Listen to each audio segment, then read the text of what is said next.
Hey guys, it's Mike here, and this video features the first episode of my new podcast where we're going to be taking a look at the Breaking Bad franchise leading up to El Camino. So this will serve as a preview for the podcast to give you guys an idea of the format, topics, and general flow. I'm still ironing out some of the details, such as the site where I'm going to host it, but I think you guys will like this one, and I look forward to hearing your thoughts in the comments. Now, just to note, this was recorded before the first El Camino trailer came out, so we don't mention it here. But without further ado, let's get into the video. Hey guys, it's Mike here, and welcome to the LSM Podcast, in which I'm going to be joined by a guest for us to discuss a particular topic, with the topic this week being Breaking Bad, and why it is a great franchise ahead of the coming of the Breaking Bad movie, El Camino, which is heavily anticipated by not only myself, but also my guest here today on the podcast. And you may have seen him on my channel in the past. I'm sure that you guys definitely will start to follow his content after this. His name is Mark from Real to Real. How's it going? What's up, Mike? Thank you for having me on the podcast. Yes, this is something I'm very much looking forward to. I have a lot of opinions about it. We're going to get into that for sure. But yes, man, how are you doing? Because it's been so long since we've really talked. Just briefly. Oh, not bad, definitely taking various things one day at a time, specifically when it comes to YouTube. And, I think that you guys are going to enjoy this conversation because both Mark and I are big fans, or to use wrestling terminology, we're marks for Breaking Bad. So, I guess it makes sense to have a Mark on here because I'm definitely one too for this series and this franchise. So, yeah, personally that, because I think I've told you this before, I've wanted to talk about Breaking Bad a lot in the past, there's so many opportunities where I've wanted to talk about the series on my channels, and I've just thought, when could I theoretically talk about this and it could be relevant and more people will be interested in listening to it. And I think that this is a perfect time because Breaking Bad for me is one of my favorite series of all time. It's so well done, well executed, as we're going to break down very shortly. And I know, Mark, for you, you're also, a really big fan of this and the entire franchise with all of its content as a whole. So, first, I guess I wanted to talk about how we first got into Breaking Bad. When did we first hear about this particular series? What was your first exposure to it? When did you first hear about it? What was the first episode you saw? And I guess when did you really get hooked into Breaking Bad as a whole? You know what? That's actually a really interesting story, I think. So Breaking Bad started in 2008 all the way through 2013. And I didn't get into it until very late. I was in college at the time and film school in particular. And a lot of my friends were either watching it religiously and raving about it on a weekly basis. Almost, you have to watch this. You have to watch. You're not going to do anything for a week. Or they were just starting to watch it and telling me just how great it was. And I remember the episode. I don't remember the episode's name, but I remember it was in the 5th season because I had to play major catch-up in order to watch the last 8 episodes once they were airing week to week, which I thought was brilliantly done, and I guess we'll get to that later. But it was the episode in season 5. It's like the very first, the second or third episode of that season, the one where Skyler tries to off herself in the pool. When they're having the party and they're discussing amongst themselves, Walt gives away his green camper car and they're discussing about when are they going to get the drug they need or the chemical they need to create the meth. Yeah, the methylamine. Yeah, it's going to keep flowing and he's very dangerous and that type of person. And the reason I think that was such a great episode to watch first, and it's kind of shaped my perception of how do you get somebody into a television show, especially, it doesn't matter whether it starts really well like Breaking Bad did or anything of the sort. It's really show them an episode like that episode that while you need context to understand what's going on, nothing huge happens in that episode, but it gives you an idea of where the characters are going and how they're going to get there. And just something about that episode really hit me into high gear. And I was like, I really need to watch this show immediately. I don't care how I watch it, where I watch it, I'm going to catch up so I can watch the last season. And that was my experience with it. I was very, I was in love at first sight, but it was an interesting and strange episode to kind of have my very first experience. Yeah, because especially when it comes to the 5th season, you know, you're coming in after so much is built up, so there's a lot of context behind, you know, Skylar's actions, why I guess her relationship with Walt has broken down to the point where it has, you know, so it's really interesting when something like that happens. You know, it's like, I remember a friend of mine, for those of you listening right now who have followed me on Laughingstock Media, a friend of mine once told me that when he first started watching Dragon Ball Z, it was like in the middle of the Cell saga, you know, like people were fighting Cell. And just for me, that's just, imagine watching the series like from that point forward, or just getting your first impression in the middle of like something like that. Like, it's so interesting going into something knowing nothing really about it, and then going in the middle, like kind of what your frame of reference would be.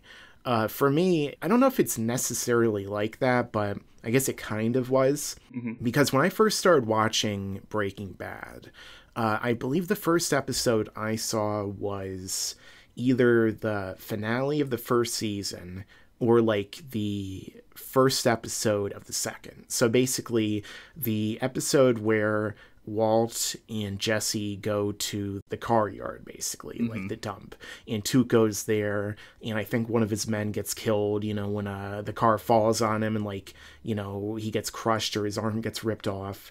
And so, you know, like, I'm going into this show, I've heard a little about it, and so I go into it and I start watching it. I'm like, wow, this is really interesting. It's clearly very adult, you know, especially for television at the time. It's about drugs and there's violence and, you know, like some very adult themes. So I was like, okay, this is really interesting. But when it came time to really watch the show regularly, I think I still waited like a year or two because, you know, I don't know if it's this way with other people, you know, but for me, when I watch a show, a lot of times it's hard for me to keep up with series weekly, you know, like unless I'm super invested into a show and I've, you know, really dedicated myself to watching it as it airs on TV, it's really hard to get me to watch the show weekly, you know, so like a lot of times I'll miss it, I'll forget it's on, you know. I even do that with like wrestling sometimes. I've been watching that for the most part for most of my life. It's like, oh yeah, it's Monday. Oh yeah, it's Tuesday, you know. So I think it was around season 3, like maybe mid-season 3, when I just fully dedicated to watching the show. You know, I think that there might have been like a marathon on AMC or something, and I watched the show and I was like, wow, this show is just next level for me. You know, this show is so good.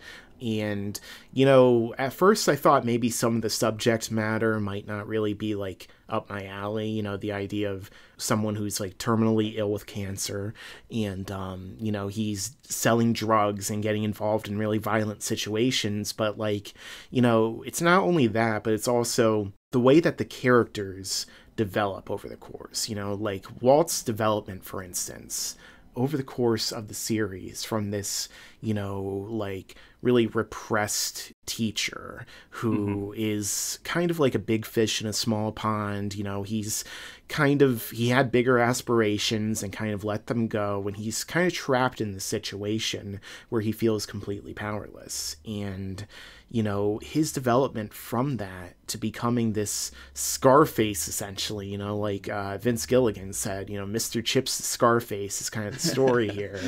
It's really wonderful to watch. And a lot of that comes down to the amazing performance of Bryan Cranston because, he did such a great job as Walter White. And, you know, I've always liked him as an actor, going back to his time in Malcolm in the Middle as the dad. And, you know, the dentist in Seinfeld. Yeah, the dentist in Seinfeld. That's a great one. And he was really an underrated actor. But after Breaking Bad, like, people really saw just how talented he was, as well as the rest of the cast. You know, what do you think about Bryan Cranston's performance, as well as the performances of other actors such as Aaron Paul, Giancarlo Esposito, Bob Odenkirk? I mean, the list really goes on. The list does go on, and I want to focus primarily on our two leads. First and foremost, Bryan Cranston. I remember him on Malcolm in the Middle. I wasn't a huge fan of Malcolm in the Middle at the time. Yeah. I still don't think I'm a huge fan. I have the problem with it that I had if we could dig further into the shows that we've watched. But that show came on when I guess I was the target audience. You know, I was like in my teenage years when that show was on primarily, and I always thought it was a little too white trash. Like, obviously that's the point, but yeah. I always felt like strange watching it. I had the same feeling for Malcolm in the Middle that I did with King of the Hill when it first came on. I could see that. I got used to King of the Hill. I think it's probably one of the better cartoon shows that were created. But for me... Yeah, Mike Judge is great. Yeah, I mean, Beavis and Butthead, King of the Hill. He hasn't done a whole lot Idiocracy, of noteworthy. Office Idiocracy is Space. great. Okay, yeah, those movies are great. But in terms of, like, since King of the Hill, I don't think he's done anything. But anyway... Yeah, I remember Bryan Cranston as the dentist from Seinfeld. A lot of really awesome things there and a lot of funny moments, but never really a dramatic actor. Yeah. And you go into this show knowing him from those things and expecting one way and getting something completely different. And I really feel like after Breaking Bad, he's only gotten better. He's done interesting roles. He's done a lot of stuff, but he hasn't really fallen into kind of a rut in the same way that Aaron Paul has. And that's why I want to focus on Aaron Paul. And it kind of goes back to El Camino and that being like a major focus for him, because Aaron Paul is so good in Breaking Bad, but then afterwards, it's just this weird situation where you realize that he might not have been a great actor. He just might have had great writing and writers who understood who Aaron Paul is as a person.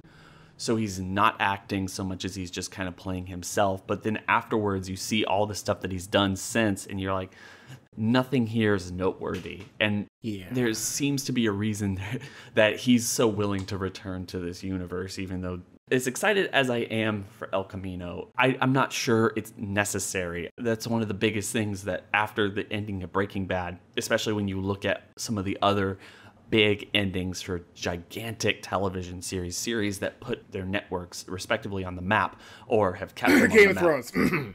Oh, Game of Thrones. You know, yes, Game of Thrones. But also, interestingly enough, if anyone remembers this, do you remember that Dexter ended a week before Breaking Bad ended? Oh, I didn't know it ended so soon, like compared to Breaking Bad. Yeah, like, well, the last episode of Dexter was a week before, I believe, a week before, a week after, somewhere around that. Wow. Breaking Bad, and Dexter put Showtime on the map, and it fell off incredibly, and it had a very weak season, or the last couple seasons. Oh, of course. But then Breaking Bad ends, and I remember a lot at that time, people were saying, these two shows are going to be compared ad nauseum for years in terms of quality and where you should or what you should do with a television show and plan it out and how you craft a narrative versus each other. And it always felt like going back to the well and doing anything in the Breaking Bad universe is, it never really felt like you should do that. And that's why I was very concerned when Better Call Saul was announced, even though my attitude and tone has definitely changed on that. Yeah. But I mean, if they can surprise me once with Better Call Saul, maybe they can do it again with this movie. But Aaron Paul coming back to the role of Jesse, maybe that's literally the only thing he can do that's going to seem like noteworthy or award-worthy. You know, I think that it's a really interesting riddle, I guess you could say, like the riddle of Seal from Conan the Barbarian, except it's the riddle of Aaron Paul. Why he hasn't really been put into better roles. You know, you suggest that it's possible that he might not really be, I guess, as great of an actor as it may appear, which I guess is entirely possible because it's not like we have seen him pull out like a Trumbo or, you know, something like Bryan Cranston has done since Breaking Bad. But at the same time, you know, I almost feel like it's also the fact that he kind of has like the Luke Skywalker, Daniel Radcliffe kind of effect, you know, of where he's been typecast as this one specific thing. You know, he was a nobody essentially before he was playing this character Jesse Pinkman in Breaking Bad. You know, like he was only in like K-Pax and a couple other things, you know, as a really small role. So it's just like, I think he might have been Law and Order too. I've seen like every episode of Law and Order, but you know, I forget exactly if he was in that before or like during. But the thing is that, you know, like I wonder if like they put him in a role, like they really invested in him having a strong performance as a leading character. I wonder if he would, you know, excel, because like, even if he is playing himself as an actor, you know, you could still, there's still something there that you can necessarily tap into to bring that performance to the next level. You know, maybe they just need to cast him within a certain range, but like the only thing I've really seen him do since Breaking Bad was Need for Speed. And for me, that's not really much of a way to like judge his acting performance on a, you know, glorified Fast and Furious ripoff. So I do like some of the stunts, and I thought that, you know, the audio was really good for the movie, but aside from that, you know, like, I'm not really getting much from Aaron Paul there. So, you know, I guess the door is still open on that discussion. You know, after El Camino ends, I'm sure that he'll get more work again, because his profiles could be higher. And then maybe we can really see. Not just that, but he's also going to be in Westworld season 3, I believe. Oh, yeah. So, yeah, maybe after all of this, maybe he just definitely works better in a television-centric narrative, not a movie. It's possible. I've seen a couple of his movies. The names escape me. You know, he did a lot of indie films, and I feel like Bryan Cranston did a lot of indie films as well after their stint on Breaking Bad, and they didn't break out into blockbuster movies, which I think is smart. Except for Godzilla, where he was totally used correctly. Yeah, right? Like, yeah, they used him to the best of his ability. I mean, he was in Argo. You know, I think he was a small role there. Bryan Cranston was also in the Power Rangers movie, the last one. Oh, yeah, weird. He played Zordon.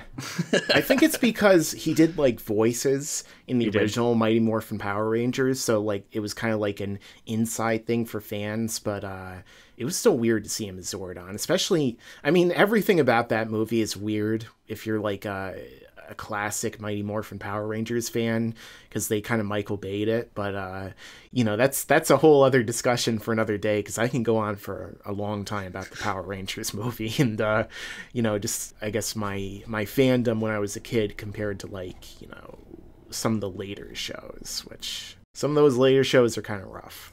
You know, Power Rangers never really ended, right? Yeah, it's always gone since the 90s, which is kind of crazy. It's like 20-something seasons. Well, I mean, even before that, considering that it was a ripoff and they not stole footage, but they acquired footage through legal means of Super Sentai shows that came out in, like, the early 90s and 80s, right? Mm-hmm. So, I guess... Theoretically, it's been going on for decades. Yeah, it's been going on since, like, the late 70s or early 80s, something like that. So, just to get back to the point, though, maybe it is true that Aaron Paul does better in a TV environment instead of being a lead character in a movie. He was a lead in Breaking Bad, but he wasn't the main focus, and that fell to Bryan Cranston. He did a phenomenal job. And it's clear that Gilligan and his writing staff understood who Aaron Paul was, and they wrote Jesse accordingly. Yeah. And maybe like you go off, you do roles, or people cast you because they want you. I mean, his profile was so high after Breaking Bad that he was in a lot of these indie films that people had written, and he just kind of came in and was the big star power there. When I was in film school, I don't remember what the movie's called. I never saw it, but I wanted to get into this is a weird Aaron Paul story. I wanted to get into a class, and I was emailing my professor, the woman who teaches the class, and she was like, "Oh, I would accept you into this class. You don't need a wait list. You clearly want to get into it, but I'm not teaching this next semester. I'm doing a movie." And she she did a movie with Aaron Paul that I don't think got any real traction or anything, and it didn't look interesting to me, but a lot of those movies are kind of the same. I don't know. But in terms of, if I can switch over, and this is one of the biggest things in terms of Breaking Bad and what the future of the franchise has been since it ended in 2013, Bob Odenkirk, in Breaking Bad, he came across as a rat, as a side character, comic relief, never really any emotional stakes to it. And I didn't really feel like he could hold a series. And when they announced that they were doing the spinoff, the prequel with him, I was very concerned because I didn't think the world of Breaking Bad could survive an outright comedy, which I thought, based on his character in the original show, that's what it would have to have been. Yeah. And as I said earlier, I'm very happy with what they've done with his character and what they did with that show, because it's not what I anticipated at all. And I think that's made it better for me, at least as a viewer. And I know you and I have differing opinions about this, so I like whatever your thoughts are, I'm curious. I mean, my feelings, I guess, on Better Call Saul are a little more complex than I originally anticipated they would be. So, like, when it comes to the show, I was kind of the opposite opinion of you. Like, I was really anticipating the idea of, like, seeing how Saul Goodman started, you know, like, obviously, you know, aside from the throwaway line, oh, my real name is McGill, that he said to Walter White in, like, season 3, maybe, you know, like, the idea of, like, this Saul Goodman character, seeing how he developed and became this criminal lawyer with the quotes, like Aaron Paul put it, you know, that was something that was really fascinating to me. And, you know, we saw that Gilligan did a really great job with dark humor throughout Breaking Bad. You know, like, there's a lot of scenes that could easily be in a horror movie. Like, for instance, the scene with the guy being dissolved in the bathtub and, like, it all spills all through the floor and they have to clean it up. Like, all that's, like, it could easily be in, like, a Saw movie or something, but, you know, the way that Gilligan handled it and a lot of other, like, scenes made them very comedic. So I was confident that he'd be able to do it. So when we finally get into Better Call Saul, and it goes like the other route. So we begin with Jimmy McGill and his relationship with his brother Chuck, who, you know, is a big-time lawyer, who's one of the founders or the heads of his own firm. I was kind of taken aback. I was like, you know, I like this. It's clearly well-directed, well-acted, well-written. But I guess at the time, it just subverted my expectations so much that I was kind of conflicted about if I liked the direction that the series had taken, you know, like, and it took me a long time, like multiple seasons, to really, I guess, appreciate more of the direction that I was going in, you know, because I feel like Breaking Bad's like that too. I don't know about your opinion on this or other people's opinions on this, but like for me, I definitely like Breaking Bad. I really enjoy it in the first season, the second season. But for me, the show really gets great in season 3, you know, and that's really for me when everything just completely clicks. You know, I'm totally invested in everything that's going on. I mean, maybe it's by the very fact that it's 3 seasons in. We have 3 seasons of development of these characters. We're far more attached to them and their particular predicaments. But at the same time, you know, I think I just didn't truly get totally hooked into it. So I don't know. I almost feel like Better Call Saul has a better season 1 in some ways than Breaking Bad does in terms of, like, getting across certain aspects. But then for me, I don't know, like, I feel like maybe it kind of dipped a little bit in season 2. Like, I really enjoyed what they were doing with Mike's storyline and the slow working in of what was going on with Gustavo Fring and, you know, the Salamancas. I thought that was really interesting. I'm not sure, like, what are your thoughts on the general flow compared to Breaking Bad? When it comes to Breaking Bad, I agree with you. Once Breaking Bad really gets its courage up to do really big things and tell bigger stories with its characters and really starts to change them. Like you said at the beginning, or, you know, a couple minutes ago, when you first meet Walter White, this guy is, he's kind of worthless. He lets everyone walk around on him.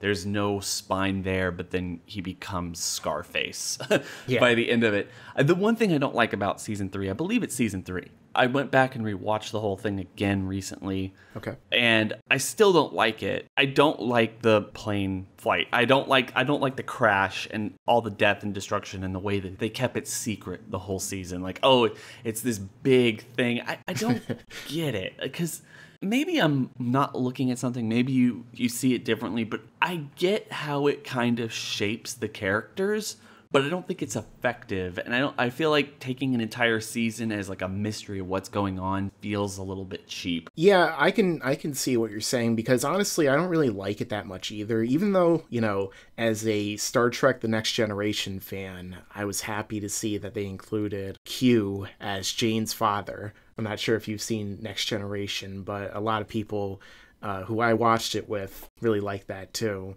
He's basically like this omnipotent alien being who is always screwing with Captain Picard and like making him do these things that kind of jeopardize everything for the sake of judging humanity. And he played the air traffic controller who causes the crash. But like the overall crash situation and essentially, that mystery, I think maybe what Gilligan was going for there was he was trying to have a mystery over the course of a season. So like the way that it's set up, at least the first time I was watching it, how I was interpreting what they were trying to convey to the audience, it seemed like everything had come back to bite Walt in the ass, maybe his family was killed, and that's why we see the teddy bear floating in the pool, and then we see like the hazmat people coming in and like taking out like stuff from the house. It's like, oh shit, did Gus like kill all of Walt's family, like as revenge or like as punishment because he did this or he did that, But then it ends up being a crash of planes and the debris falls in. And sure, it was Walt's fault, via osmosis. He didn't save Jane, which caused her to die, which caused his dad or her dad to, become depressed and do this. But I don't know, like, I agree with you there that maybe it could have been handled better. And even like the whole situation between Jane and Jesse, I like what they were going for. It's more like, I guess, the real face of drug addiction, because Jesse gets addicted to drugs multiple times throughout the course of the show. He's getting high on his own supply. Even though he has all this money, his life is falling apart. He has to murder Gail Bedecker, there's so much that's going on. And then the situation with Jane, who comes in and she's kind of, in some ways, a negative force, not only in terms of what Walt is trying to accomplish, but also because she's getting him into heroin. And they're doing these things that are definitely not beneficial for Jesse's character. So I can understand where you're coming from with, I guess, how they handled that whole situation. Well, like I said, they handled it in a way that all of these characters are affected by this, and they all kind of lead to this. It's all kind of their fault remotely. Yeah. But at the same time, it's just so... I think the problem I have with it still, and I think it's one of the weirdest and probably one of the worst things in the entire universe of the story, is, yes, they're all kind of connected. It's their fault, but it's so big, and it doesn't really, maybe I'm missing something or forgetting something, but it doesn't really play into the broader narrative. It happens, they move on. That's pretty much what Walt's speech is at the school, is everyone is affected by this, but you're all going to forget about it, right? And it's weird that they take that mentality after all is said and done, and the next season be like, yeah, we did trick you. We had this season-long mystery where we were showing you all these weird things and everything going on, and then at the very end, like, it doesn't matter. Yeah. And to me, that's one of the weirder things about all of it, and why I don't like it. As long as we're on the topics of things that we liked and things that we didn't, there's one thing that no one ever talks about in Breaking Bad that Better Call Saul has continued, and I absolutely love. In season 5, they're out in the middle of the desert. Jesse wants out. Walt says to the people who are knocking off or dying the meth blue, it's what's my name speech, right? And he sits there and he goes, so you're doing this, and I'm Classic Coke, you're the ripoff, right? Like, yeah. that little speech where it's like, I'm Classic Coke. And he goes, well, I could just kill you, and then there won't be any Classic Coke. And he's like, do you want to live in a world where there's no Classic Coke? Yeah. You just live in a world where there's ripoff. It's a great scene. It's a great scene. It's such a great scene. But when you look at it like this, and why I love the comparison between Walt being Classic Coke and everyone else being a ripoff and not wanting to live in a world where there's no Classic Coke is, and I only realize this because I live in Texas and I live near Kroger, and there in New Mexico, there's Kroger's in New Mexico. There is no Coke in any scene in Breaking Bad in the entire universe besides the episode where Walt is alone after he buys the car wash, breaks the thing, takes the dollar to buy a Coke and drinks it himself. He is the only person in the entire world of the universe of that show who drinks Classic Coke. He buys into his own bullshit that much that everyone else already lives in a world where they're not drinking Classic Coke and they're drinking the ripoff. Yeah, it's a really interesting observation. I guess I never really thought of it like that. And yeah, I mean, Walt definitely starts to buy into his own hype, especially as season 5 happens, because after he gets rid of Gus, who I definitely want to talk about in a moment, he just like, we have that scene again, and he was like, oh, say my name. And the guy's like, I don't even know who you are. And he's like, I'm the man who killed Gus Fring. And you can even see, like, he's definitely buying into it. But then, one of my favorite characters on the show, Mike Ehrmantraut, played by Jonathan Banks, he's the one who really is pragmatic. He sees everything that's happening to Walt, even when Walt doesn't see it and Jesse doesn't see it to the same extent, And he sees that even though Walt is right, he's the one who killed Gus. I mean, it's not like it was all just him, it was a collaborative effort. But the fact is, like, Walt is still a little out of his element. When he finally gets to work with Madrigal, for example, you can tell just how different everything is from what he was doing. He was trying to do this little low street tech thing. He was taking over territories one at a time. You had that classic scene where he's at like Home Depot or whatever the show version was. And, he walks up to the meth dealers and he says, stay out of my territory, Mm-hmm. He's not thinking at the same level that Gus was. So even though he removed Gus from the equation, he's not that true businessman that Gus was. It's like, again, the Scarface comparison of Al Pacino. He gets rid of, his superior, whose name I don't really remember at the moment for some reason, even though I've seen Scarface so many times. But he gets rid of him and Manolo shoots him. And then it's like, he becomes the big kingpin of at least his little region. But then everything goes to shit because, again, he's not thinking the same way that Gus did, the same way that the person in charge did. He's too much of this volatile element that's a time bomb ticking away, as Mike said, ready to explode. And it eventually does, in, I guess, spectacular fashion. Although we'll talk about, I guess, the finale of Breaking Bad leading into El Camino shortly. But I do want to talk about Gus because, for me, he is one of my absolute favorite characters and actors in Giancarlo Esposito on the show and in Better Call Saul, because for me, again, I think it was in season 3, right, where Gus shows up. And in both series, when he shows up, it's just where everything just really starts to get great for me. Like, maybe it's just because he's such a talented actor, or maybe because his character is so well done. But, like, he just serves as such an excellent antagonist in Breaking Bad. And even though Walt, from other characters' perspective, would also be an antagonist, he's basically a villain, but he is our protagonist, just the way that Gus is handled, this mysterious character who may or may not have been a general in a revolution at one point in South America, comes to America and is involved in the meth game, but he's also this, like, friendly public figure who, unlike Heisenberg, is out in the public, out in the open, and nobody knows what he does, and he's just this guy who runs a chicken place like Popeyes or KFC, and yet he is this vicious, individual who is not afraid to cut necks right in front of you just to prove a point. So he's just excellent. Every time that a Breaking Bad series introduces Gus or his restaurant, I just need chicken. I remember the first time I saw his introduction in Breaking Bad, and I must have craved chicken for like a week.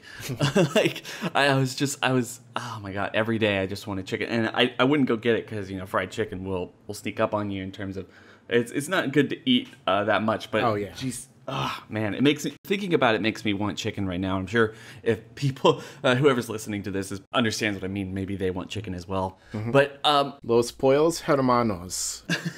I want to go there. Oh, man. And so, no, the one thing I love about his character, there's just this scene where I realized just how awesome he is in Breaking Bad. It's not just him having a lot of charisma. It's not just him seeming like a good guy on the surface, but then realizing just how dark he can be. It's the scene where they take him in for questioning because they're trying to fit, the DEA has a hunch about him, and he goes in there and he lies effortlessly, and he's able to win everybody over. You get to see his charisma and how much everyone likes him because he gives them money. They don't expect him for any of this stuff. He's an upstanding citizen. And then he goes into the elevator, and it's just this one shot, and it's so small, but it works gangbusters, where it's like his pointing finger, his index finger and his thumb, and he's just tapping it slowly, like just touching them over and over and over again, but just so effortlessly slowly. And you realize that it's just so perfectly shot because that's his tick. That's how you know he's furious, but he understands that he can't react. He's not, like you said with Walt, like something like a time bomb waiting to go off and it's just going to explode, because he's regimented and he's smart enough to know what to do and how to survive in this situation. And it's sad in some respects, talking about or leading up to the end of Breaking Bad and where it decided to go. A lot of people have argued ever since the show ended, even though a lot of people would still agree that it's probably one of the best endings of all time in terms of television. Yeah. As soon as they get rid of Gus in season 4, they didn't have any real place to go.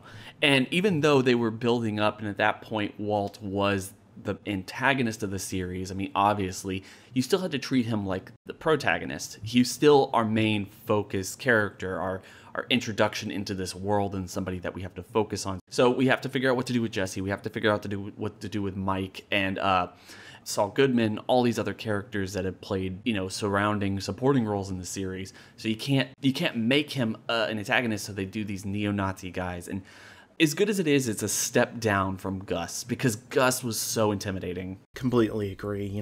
For me, even though there definitely were loose ends, which obviously was intentional, there was the vacuum cleaner guy that we never really got to see yet. And I really liked in season 5 how they revealed that he was played by Forrester from Jackie Brown, another reference to Quentin Tarantino, which you see throughout Breaking Bad, which makes me an even bigger fan of Gilligan and his work. And I almost feel like when you look at Breaking Bad in season 4, that was the perfect place to end it. There are things that are left open. We finally see the lily of the valley in the final shot. The revelation that Walt did poison the little kid, and, set up everything in motion for Gus to be killed. But, there definitely were things left open, but just that idea that it ends and Walt says, "I won," and the idea of everything being left open to interpretation of what happens next, or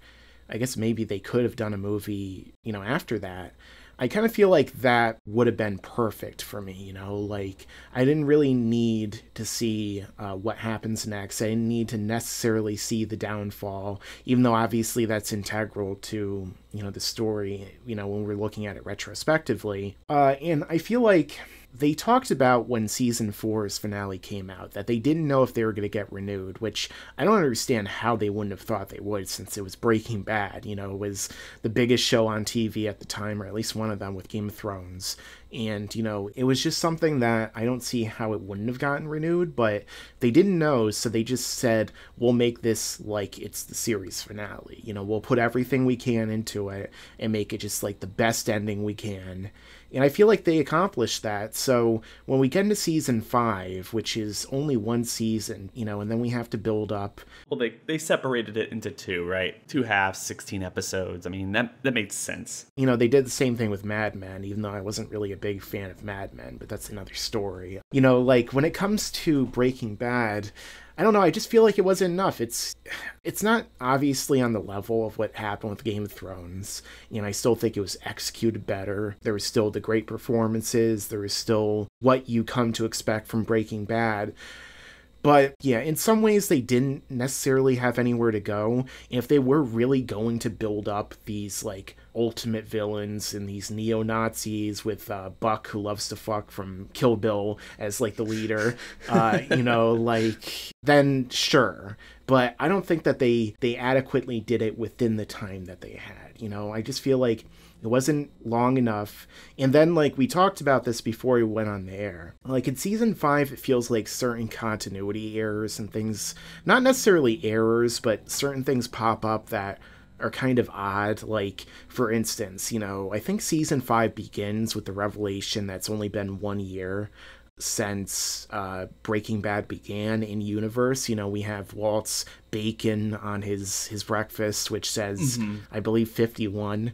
It was 52 because it starts at 50, right? Yeah. And then they start the 5th season a year, like it jumps a year. Yeah, with the cold open, and it's like, oh, what do you do with your bacon? Oh, it's like, oh, it's my birthday. So that shows, I guess it's been another year since when he leaves with Robert Forster. Don't they do that where he's like, oh, I do that with my bacon. He leaves that woman a huge tip, but then they go into his 51st birthday and Skylar just won't do it anymore. Like they kind of play off those two scenes together. Yeah, that was really well handled. So there's definitely a lot of great elements to season 5, but for me, like, I don't think I would say it's not worth existing, you know, like, it's still great and a lot of people really enjoy it. For a lot of people, that's like the best ending to the show.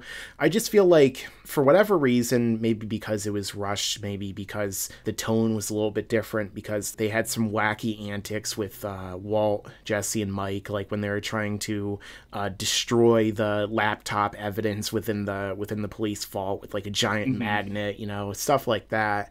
I don't know, I almost, like, I agree with you that it is a step down, at least in some ways there, but... I mean, the neo-Nazis do create a lot of great context and a lot of amazing scenes in the 5th season. Yeah. Like Crystal Blue, what's the name of that song? Yeah, Crystal Blue Persuasion, where the tents are going up and they figure out what they're going to do. And then also all this other stuff. And the Walt orchestrating the hits in the jail. Yeah. Like, that's a really awesome scene too. And I guess great. You need those characters. You need their connections, and they act as good end villains.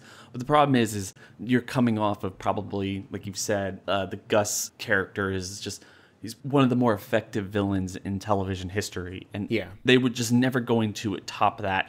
Plus, unfortunately, Walt is so inexperienced. Like, he needs that network. He needs people to help him. He wasn't in a place at the end of season 4 to be a kingpin. He couldn't have just stepped into Gus's place. That would have not have made any sense. So logically, everything that happens in season 5 and the people he meets and what happens makes sense. My biggest gripe will always be that the laser tag arcade never really played a major role in anything other than serving for the meeting place between him and Jesse that one time. Yeah, so that he can go and kill Gale. Yeah. And you know, I always thought, like, oh, that's where the last shootout has to be, but it was in their little compound. You know what I thought they were going to do? I thought what was going to happen was that Walt was going to go to his final stand as revenge against Grey Matter. So instead of like what happened with his ex-lover and her new husband, I thought that, like, that gun he was getting, he was going to, like, drive down to Gray Matter's headquarters, and at the very end, he was just going to go out in a blaze of glory, like, shooting up the place and, like, taking them out, as, I guess, the kind of a final catharsis, and then he was going to get killed by the police or something, I thought that would have been a really interesting ending. I mean, it's almost kind of like what happened with the neo-Nazis, but instead he saves Jesse instead of just, kills himself by police, so... But to be fair, saving Jesse and everything that happened would have made more sense than him taking out Gray Matter. Oh, yeah. Like, that would have been really dark. But, no, I get it. And there's just so much to say about Breaking Bad and just the overall experience. I still like the ending a whole lot. Yeah. There's so much to say about it, honestly. I don't want to take up too much up because we haven't even talked about El Camino or Better Call Saul or anything. Like, all this could we've talked a little bit about Better Call Saul, and one thing I did want to mention, now that you bring that back up, it reminds me, going into season 5 of Breaking Bad, obviously I was excited and everything, but in some ways I guess I'm almost... just based upon what we've seen from Better Call Saul up until now, I'm almost more excited to see what happens in the final season of Better Call Saul, because now we're finally going to see Saul Goodman in action as a lawyer. Like you built up the series to turn Jimmy into Saul Goodman, kind of like that transition from, Walter White into Heisenberg. So now we're finally going to see his Heisenberg, but instead of being a, malicious drug kingpin who kills people in his way, it's going to be like Saul Goodman, I guess, finally doing what I thought they were going to do at the beginning of the series and getting into these antics or these cases representing criminals. Like maybe like he'll represent Nacho. He has to meet one of them. He has either Nacho or Badger or Skinny Pete or... Yeah, definitely. One of them. Because I remember telling you this. We had a discussion about it. And one of the reasons I like Better Call Saul more than I like Breaking Bad. And I feel like that's controversial to say for some people because Breaking Bad has a lot. Breaking Bad, I think its highs are much higher. Yeah. Better Call Saul is just kind of a somber television show, but I like it because, as you said before, Walter White is kind of a nobody who gets fed up with the world around him, and you realize just how terrible this person is, right? Yeah. Or how terrible he can become and what his true self is. Or he realizes that he's good at this, and he becomes this drug kingpin and doesn't mind killing people and everything that happens to him.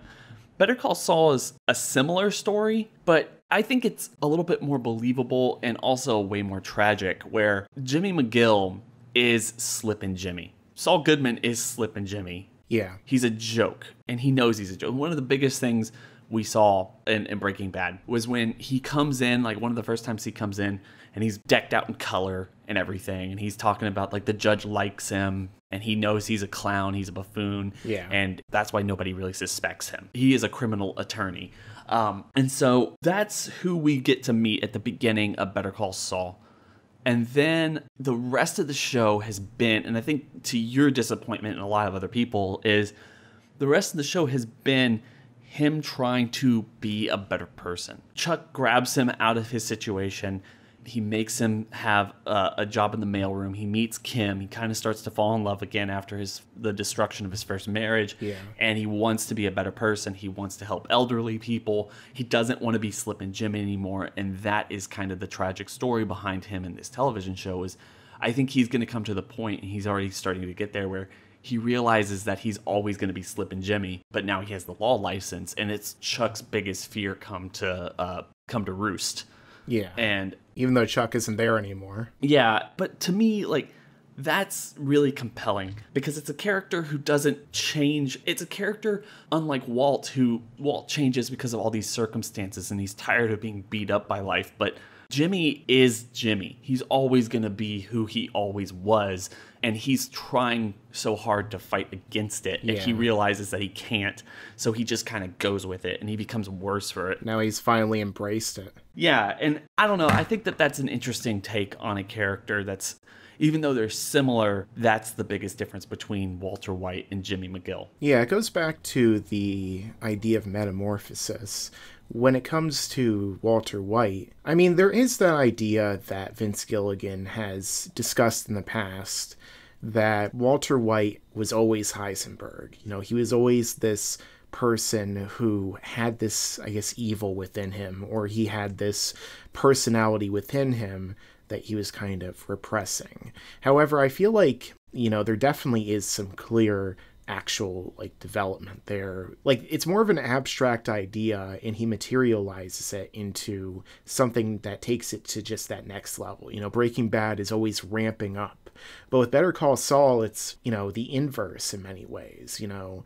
And that's what makes it really fascinating. You know, you're not the only person who thinks that's better than Breaking Bad, by the way. Like, there are some prominent people who do. Like, for example, Guillermo del Toro. You know, at one point he said that he believes it's also better than Breaking Bad. So there's definitely some people that I respect, and I definitely can see their viewpoints when they say it is.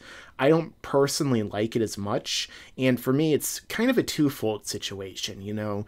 Like, there is that one part where you mentioned how, you know, basically so much of the series has spent time focusing on Jimmy resisting who he really is. You know, Saul Goodman is just the manifestation of his true self, you know, his metamorphosis into being the true him, who is Slippin' Jimmy, who is this criminal attorney, you know, the individual who is not gonna go into the normal conventions of morality and the law, and it's gonna use his power for, you know, his own benefit, as well as, you know, not necessarily benefiting the best of society. But at the same time, you know, I feel like it's actually literally the amount of time, you know, like, for me, time management is a really big factor when it goes into movies and TV shows, you know. So, like, some people refer to it as pacing. You know, pacing is a part of it, but for me, it's literally how you manage the amount of time, either per episode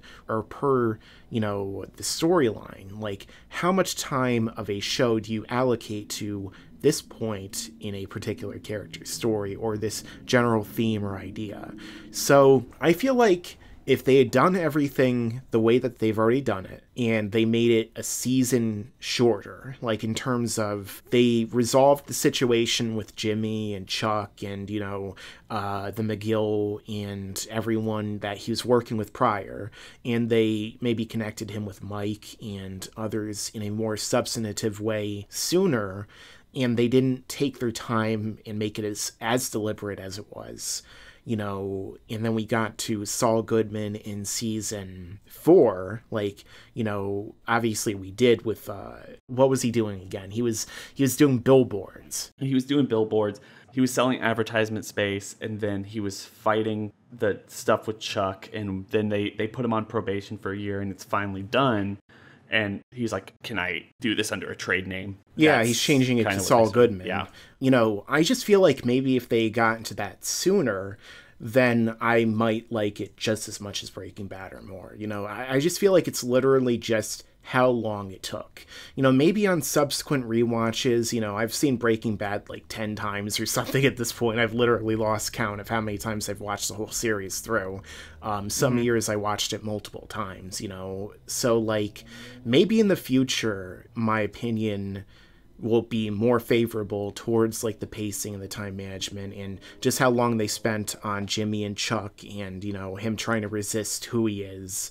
And also it's going to depend on how, you know, the final season is developed and, you know, how much of that Saul Goodman we really get to see. I'm sure a lot of it's going to be focused on, like, tying up loose ends and maybe connecting to Breaking Bad. I guess we'll see.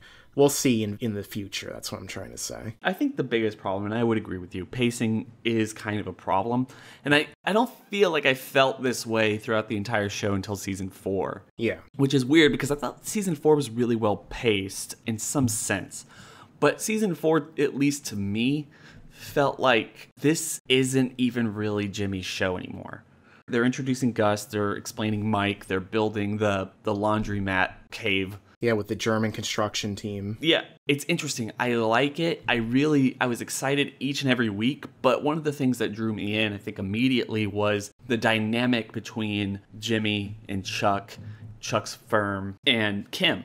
And then season 4 doesn't really do a whole lot with any of it. Yeah. It focuses a lot on Mike, and those stories haven't really intersected yet. And I really hope the next season they do, especially with the birth of Saul Goodman. Yeah. And they start building them and putting them together, because at least the rumor now is season 5 and then maybe season 6 is going to be its last. Yeah, I didn't even know that they were going to do a season 6, so that's news to me. Well, theoretically, that's what I'm hearing. Like, it might be season 5, I don't know. But they don't want to keep it going forever, so season 6 might be its last. It's going to be really interesting to see what they do, but I'm just sitting here wondering, like, that's the one thing I would change. I would give the show back to Jimmy McGill and Saul Goodman, or at least find a way to start intersecting these stories, because even though I like all the stuff going on with Gus and Mike, that stuff, more than anything else in this show right now, feels like it's just simply there to start connecting the pieces quicker to Breaking Bad.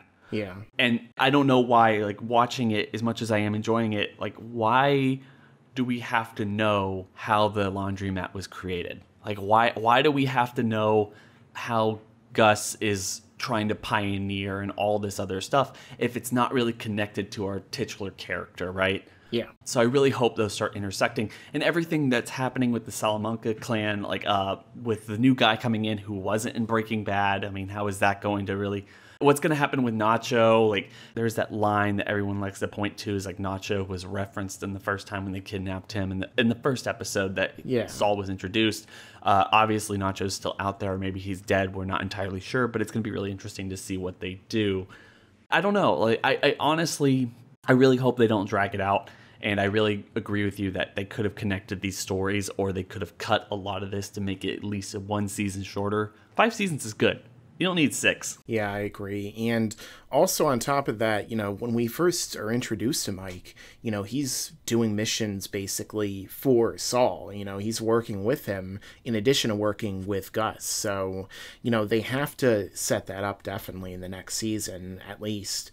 But yeah, it's about focus and time management again. Like, we don't need a whole season about let's build the laundromat. Like, they could have easily just had Mike go into the laundromat. Oh, what's this place? What am I doing here? It's like, oh, we just built this place down here.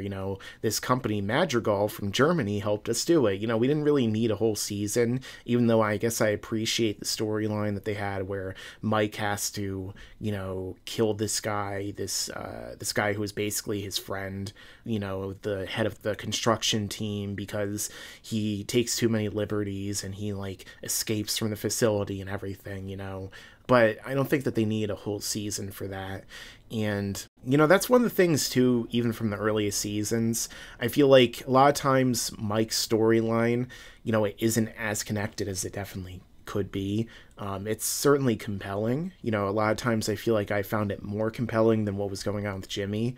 But at the same time, it's like, for the sake of cohesion, it definitely could be a little tighter. But again, we're doing this from Retrospective. I'm sure it was really difficult when, Gilligan was writing it, like, oh crap, what do I do this week? How do I get everything to connect the way it's supposed to?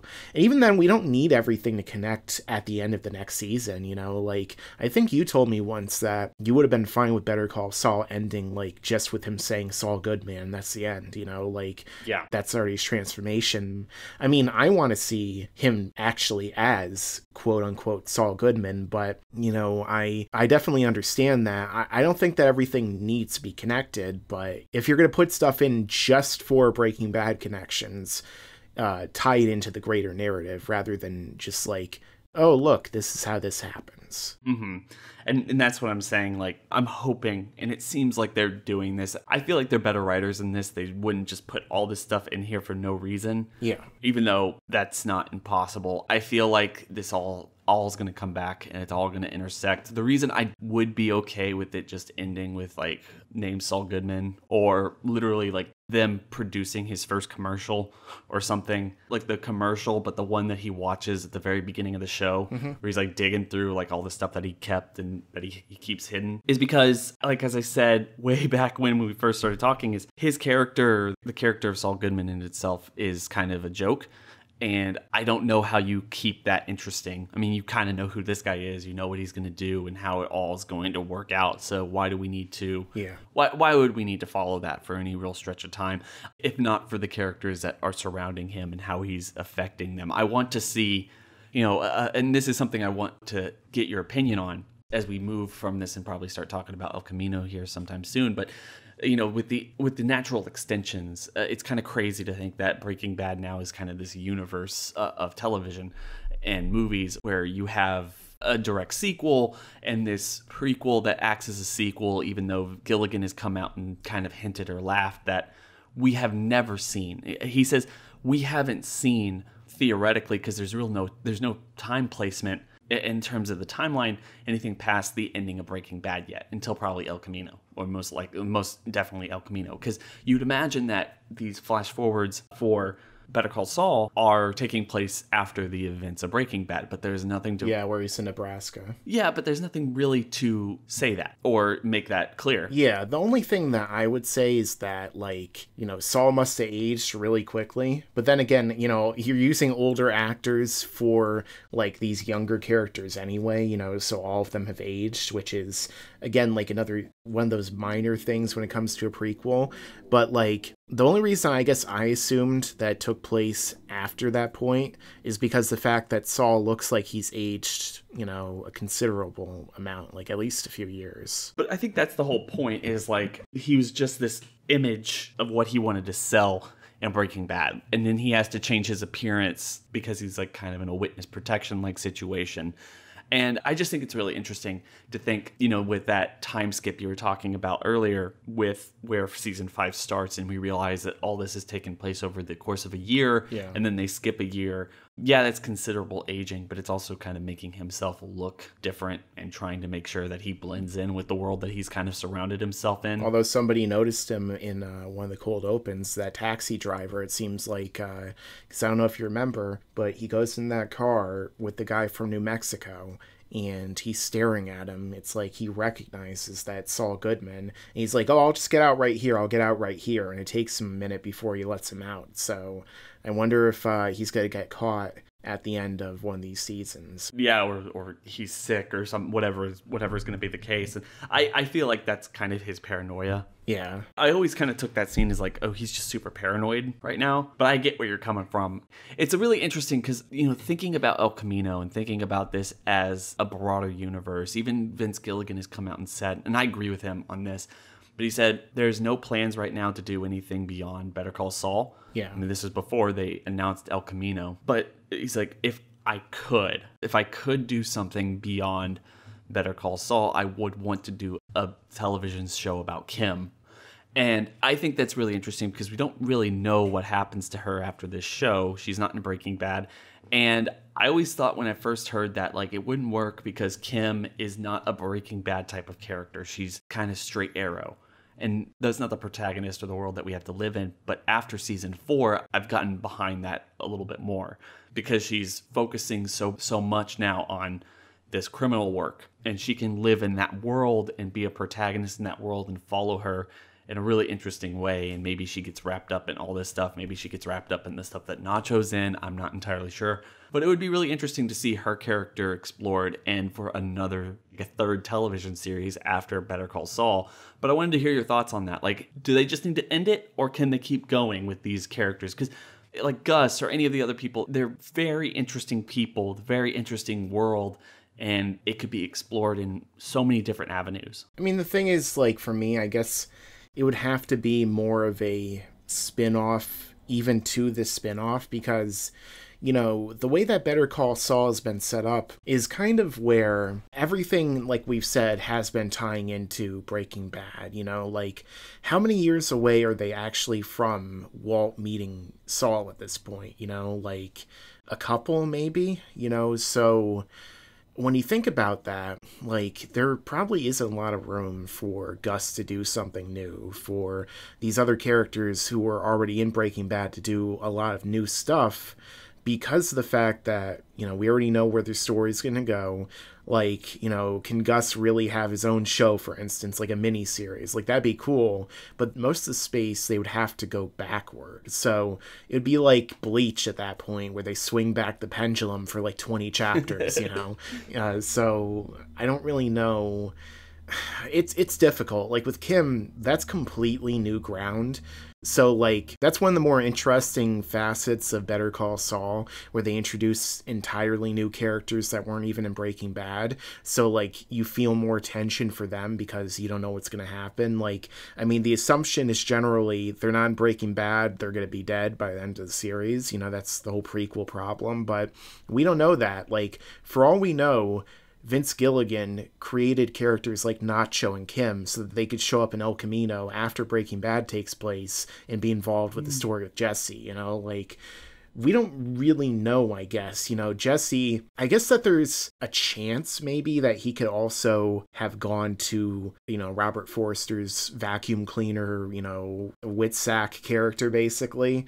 But after he, like, didn't go into the car, I'm guessing that's not what happened. He probably just ran on his own, and he's living, like, an assumed life or something. But, you know, you have to start to think, what is the connective tissue here? You know, there is that guy that Walt talks to about the new Coke. You know, maybe he could be involved. Maybe he wants to capture Jesse and, you know, put him, like, in a situation where he's the new cook because he actually trained under Walt. You know, maybe Nacho, you know, who is referenced in Breaking Bad, is still alive, and somehow he gets in contact with Jesse. You know, there is a possibility that Better Call Saul is establishing connective tissue for El Camino. But I guess it depends on when Vince Gilligan really started to come up with the ideas that are going to be in El Camino and what he's really intending to happen there. Because, you know, I said before we went into this, my expectations for El Camino were just like completely open. I don't know what's going to happen other than the fact that Jesse is being searched after by, like, the police, because we saw that little teaser with who is it, Badger or Skinny Pete? Skinny Pete. Yeah. Skinny Pete. He doesn't even look the same anymore. Like, that's the problem. Like, it's been so long, like 5-6 years since these people were in character. I think he was already, like, in his 40s during Breaking Bad, too. He was actually one of the older characters from what I remember. And Badger, like, I think it was confirmed that Badger is going to be in there as well. I agree. Like, I hadn't even considered, I really hadn't even considered Nacho or Kim showing up in El Camino. You know, who knows what the movie's going to be? Is it going to be a chase movie? Is it going to set up something for the future of the series? Is it going to even set up another sequel? Will it be like partially chase movie, part courtroom drama with Kim? I mean, she's a criminal prosecutor or a criminal defendant. We don't get enough courtroom dramas. Well, that, yeah, like, who knows? Who knows, like, how... 12 Angry Men with Jesse. How about that? There's so much things they can do, and it's hard to speculate because they haven't given us anything. But yeah, like, I think the fact is true. Like, there's a lot of things they can do with this series, and it's kind of crazy. I mean, you wouldn't have thought that Breaking Bad could be anything more than just the television show that it was. And when they announced Better Call Saul, as I said earlier, I wasn't excited for it. I felt like it was going to be primarily a comedy. They were going to try to change it more, you know, go into a different genre and be something completely different, and it just wasn't. It wasn't what I expected. It was better than I thought it was going to be, and I feel like that's one of the reasons. I mean, quite literally, I think it's really one of the reasons I am okay with El Camino being a thing. Yeah. I've talked about this a lot with people over the years, talking about whether or not it is one of the best, or if not the best, ending to any show that's ever existed, which I think it's up there for debate. But yeah, definitely. The concept of revisiting that series and potentially soiling the legacy that it left, it seems more dangerous than the potential benefit, at least creatively. Yeah. I mean, obviously, financially, this is going to be huge for them. I mean, they've already got their money from Netflix, so they're probably, like, I don't even know how those deals work out. People are definitely, if they're not subscribed to Netflix and they're big Breaking Bad fans, they're definitely gonna do it. And Netflix has had Breaking Bad on there for a while. That's how I usually watch it, and it's awesome that they actually have that and Better Call Saul in 4K now. So if you have a 4K TV, Mark, or anyone who's watching this, check that out, because it looks so much better than where you're getting the 1080i on TV. But yeah, like, look at Star Wars. Like I was saying this again before we went on the air, nothing nowadays is really immune to failing. It's like before we got into the financial crisis, which I'm not going to get into that tangent, but basically it's nothing is too big to fail. So, like Star Wars, we had, a lot of people criticize Return of the Jedi, but for me, that's the perfect ending. And then we had the sequels, and, you could definitely argue that in some ways they have tainted the legacy of Star Wars, although the prequels already kind of started that. So, like, you could easily do that. Or, Game of Thrones. Just look how quickly the perception changed for Game of Thrones. Like, I personally, obviously this is controversial because people are still feeling the pain from it, but I don't really think the ending to Game of Thrones was as bad as a lot of people say. Like, with the internet nowadays, everything is either the best or the worst thing ever. Like, it's so extreme. So I definitely understand. Like, I've seen so many videos criticizing the ending from Lindsay Ellis and like all these channels I follow about why people hate the ending of Game of Thrones and how it just totally shifted the perspective. You can also look at The Last Jedi. When I first saw The Last Jedi, I didn't like it. I didn't know what to think. It's like the Phantom Menace effect. Like, what's going on? Like, why would they do all these things? But then over time it settles in, and you're just like, oh, did they kill Star Wars? So, like, you can have those things happen that just either destroy a franchise or just completely taint, people's perspective on it and their perception. So I think that's a possibility for El Camino, but at the same time, I'm not expecting that to happen, and I have enough built-up faith. Maybe it's hopeless optimism. We'll see in time. We'll see a year from now how everything's going, but, I have faith in Vince Gilligan that, he's going to be able to pull off at least a good movie. Like, I'm hoping it's at least good, that it's a fun addition. Me too. I would really like something new and original. The question I have for you, because I was reading yesterday, apparently it's going to be in theaters the 11th through the 13th. Oh, cool. I like the idea of staying up, because I know they're going to drop it at like 2 a.m. where I'm at, and just watching it like that. I did the same thing when they released the live-action Bleach movie and stuff, and I like that. And I want that to be my experience too. Like, it's not something I want to wait to watch and go to the theater and watch, but I'm questioning myself. I mean, is this a movie that you'd rather see in theaters, or do you want just the Netflix at-home viewing experience? I mean, they've talked about doing a Breaking Bad movie for years, so I always thought it would be cool to see in theaters. Like going back to Dragon Ball, like whenever I've had the chance to see a Dragon Ball movie in theaters, it's such a cool experience, because this is something I've only watched on TV for most of my life. So going to see something with a bunch of fans of the same thing in theaters and how they react to certain scenes, and like, you get that communal experience and you get to see it on this impossibly large screen that you don't have in your house unless you're like Bill Gates or something. So I don't know, like, if I have the opportunity to see in theaters, I might do it just for the novel effect, but I don't think it's necessary, because if it's being created for Netflix, if it's created for streaming, then maybe it's directed in a certain way, kind of like with the TV show, like it could be directed in a way that's more suited for TV and streaming, like it could be set up artistically and stylistically in a way that's more complementary for the home viewing. So that's really that question. I don't really know the answer to that yet, and I know I'm going to rewatch the movie even if I hate it, So I'm sure I'll figure it out in time, but I don't know. If it actually is in theaters near me, I think that there's a strong possibility I might see it. Although if it's only going to be in AMC theaters, then I don't know, because I don't have an AMC anywhere near me. I think it is only going to be in AMC theaters, of course. Though. And based on what I read, and you know what?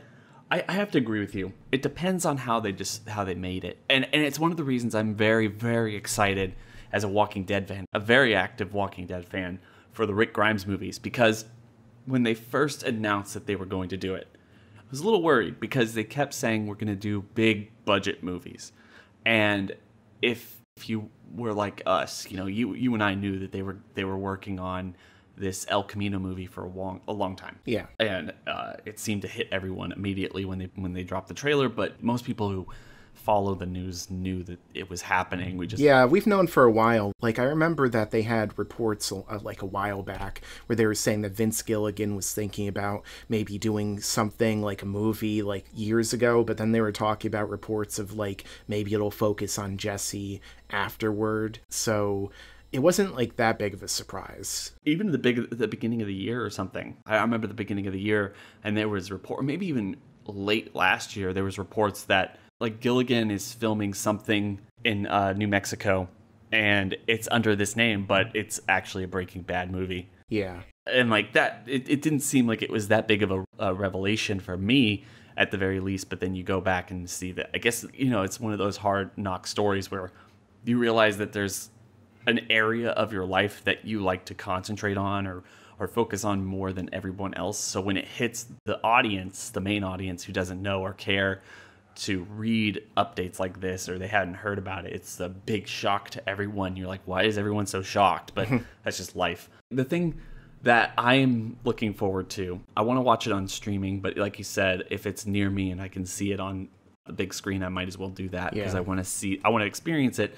And it's weird too, because a couple of years back, The Walking Dead AMC, they did the Morgan crossover on Fear the Walking Dead, and they aired both of those the same night, and they did this big nationwide, I think it was like only at AMC or Regal theaters, but they did this big nationwide Sunday, like Dead Sunday or whatever, and they put those two episodes, the season 8 finale and the season 4 premiere of Fear, on screen. And they aired it back to back, and that was really cool. I went to go see that. I was excited, and it was a dreadful experience.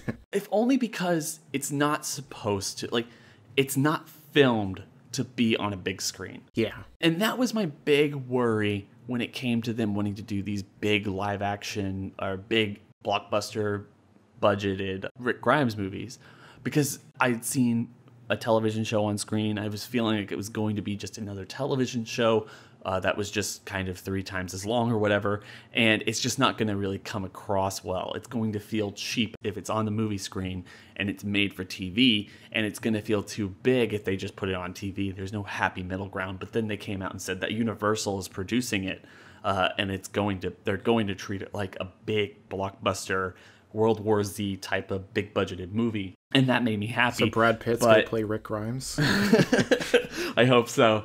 And David Fincher's gonna direct. No, no.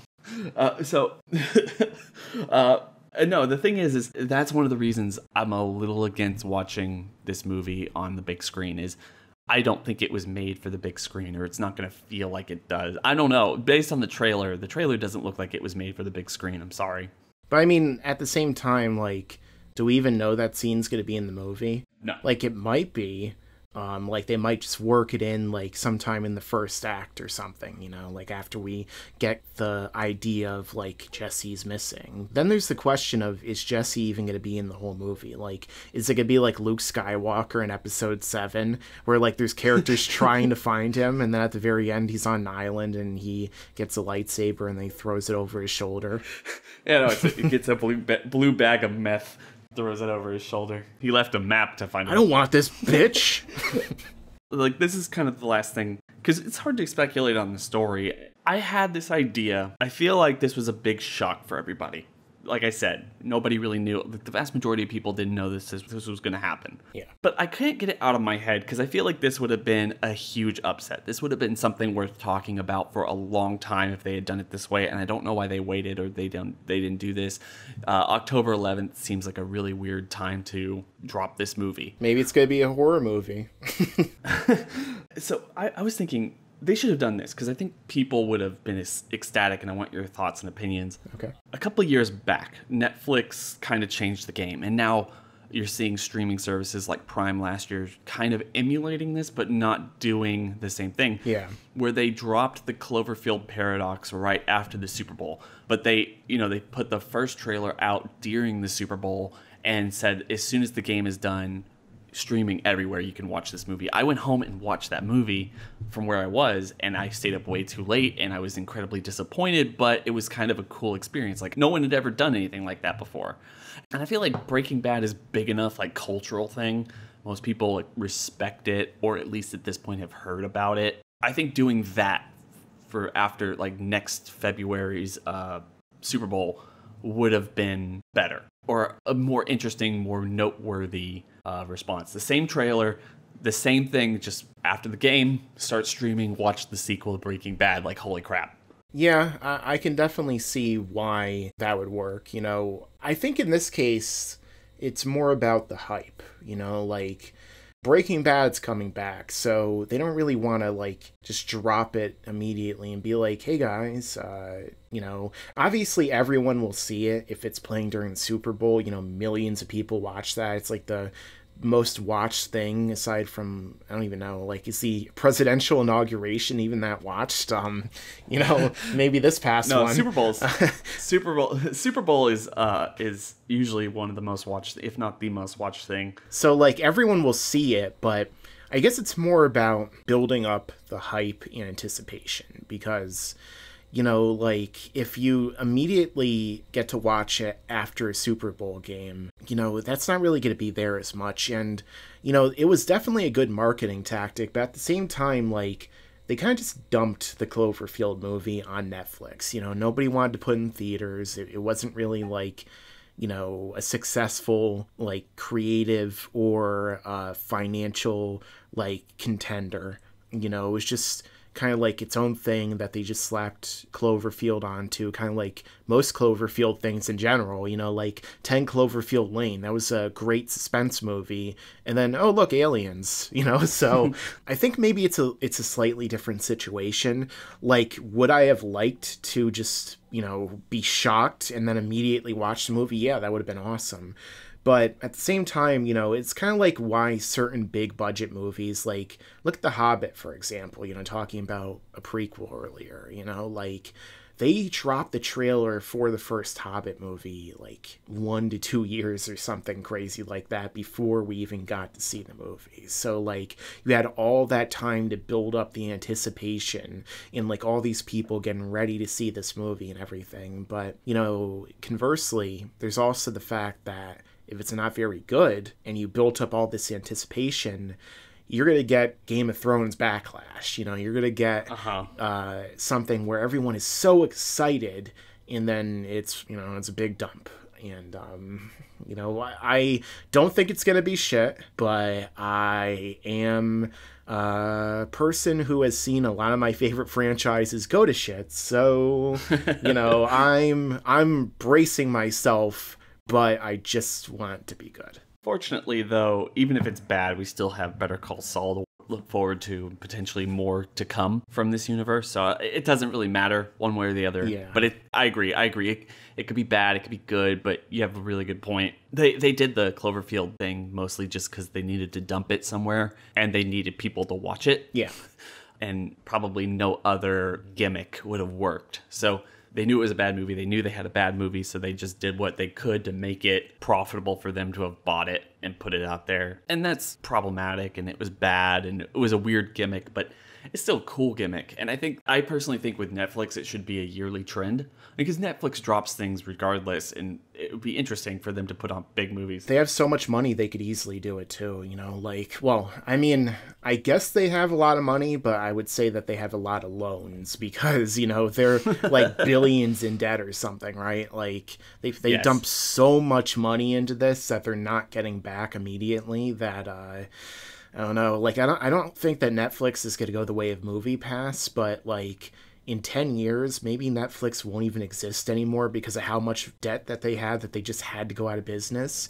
And like all the other like big streaming services that take over, like Disney Plus and, Amazon will learn from them. Amazon's coming out with this multi-billion-dollar Lord of the Rings TV series that I'm really excited for. So, man, I just hope that, like Vince Gilligan has, I guess, looked to other franchises and their continuations and learned from, their mistakes, but also, he isn't just forcing something out to force something out. He actually has a real artistic reason to make this movie other than, I could use another house on the lake or something, and it's just like, they have all that they need to make a great movie. They have the great people who were involved with the original series, but is it going to work? How has it been developed? And what's the story? Like if they kill Jesse off in the first 10 minutes and then the story is about characters we don't even know, I don't know if it's going to work as well as if it's something else. If they go to a casino for like 2 hours that has nothing to do with the plot, that's going to be a problem. Mm-hmm. No, I agree with that. So, yeah.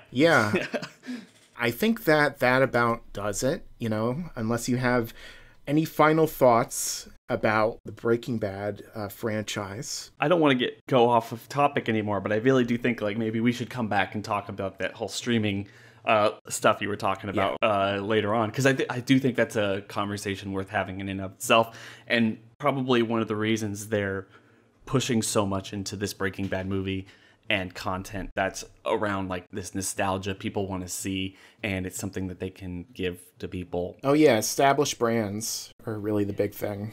Yeah, especially when you're talking about content that people want and is kind of floating out there, with Sony owning Breaking Bad and especially AMC. I mean, AMC has a part of Breaking Bad, but they don't produce it. They produce The Walking Dead, which is also kind of out there. Yeah. Where I think Hulu has Fear and Netflix has the flagship series. And there was speculation and talks that Netflix was really trying heavily to buy or at least bid for the Walking Dead movie with Rick Grimes for their content creators, because they need something to push out there, especially if everything's going to get sectioned off and things are going to start going to other streaming services. So that's a whole other conversation. It's going to be really interesting to see how it shakes up, but it definitely falls into why Netflix and I think AMC and everybody involved really needed this content. Now, especially with the cancellation of the Marvel movies, or the Marvel series, because that's a whole other discussion, but still not very happy about that at all. Netflix and Disney. Like, Daredevil was amazing. What are you doing? And this whole idea that, was El Camino a passion project? We have more to tell. We want to do more with this universe, or is it a byproduct of needing content? Or a little bit of both, I'm not sure. But, I mean, I'll leave it there. I don't know, but I think it's worth thinking about. And I think in retrospect, we're going to get the answer to a lot of these things. A year from now, 5 years from now, we're going to know the answer. We're going to know if this is good. We're going to know if this is going to lead to sequels. Every movie has sequels nowadays. So are we going to see El Camino or El Camaro or El Ferrari? What are we going to see next? I don't know. I'm looking forward to finding out, and I just hope it's good because the franchise so far, very high quality. So definitely looking forward to seeing where this goes. And again, thank you, Mark, for joining me on this. I think that we've had a great conversation here today. I hope that you guys listening right now enjoyed, and let's hope that Breaking Bad won't go bad in terms of how bad it becomes. There you go. Wow. Wow. Make sure to stick around, guys, because there's a lot more to come in the future. Yeah, and you better subscribe.